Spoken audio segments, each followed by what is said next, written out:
ងឡានមុនចេញពីផ្ទះមួយផ្លែពាក់មួកឲ្យជាប់កុំគិតថាវាជារឿងលេងសើចភ្លើងក្រហមឈប់ភ្លើងបៃតងទៅនេះជាច្បាប់មិនមែនសំណាងមួយវិនាទីភ្លេចខ្លួនអាចធ្វើឲ្យគ្រួសារយំអស់មួយជីវិតកុំមើលទូរស័ព្ទពេលដែលកាន់ចង្កូតកុំបើកលឿនព្រោះភ្លើងមិនមែនទីលានប្រណាំងអ្នកអាចគិតថាខ្ញុំមិនគ្រប់គ្រងបានតែគ្រោះថ្នាក់មិនសួរថា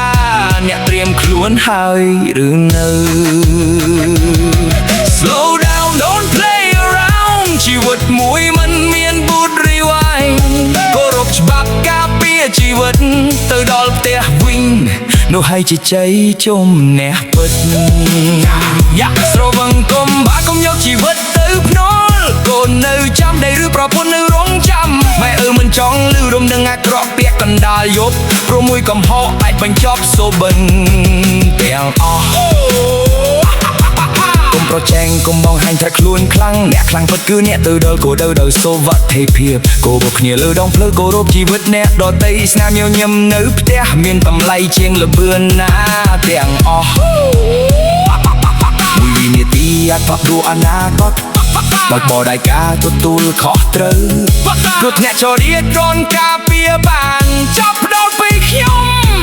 និងអ្នកថ្ងៃនេះស្រវឹងកុំបើកបោកុំយកជីវិតទៅលេងមួយកែវមួយដំណើរអាចបញ្ចុះសូបិនគេឯងចង់គួតនៅក្នុងដៃតែស្មារតីមិននៅជាមួយមួយមានទីខុសឆ្កងអាចឲ្យគ្រួសារមួយទាំងមូលយំសោ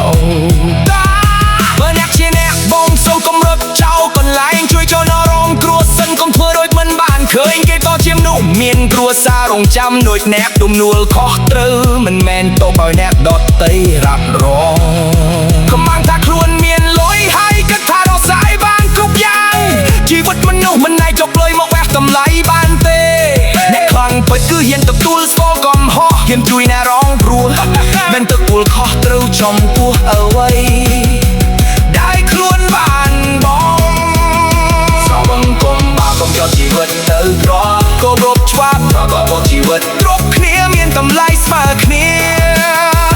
អ្នកបងកុំរើចចោលកុំបិទលេខដើរចេញទំនួលខុសត្រូវ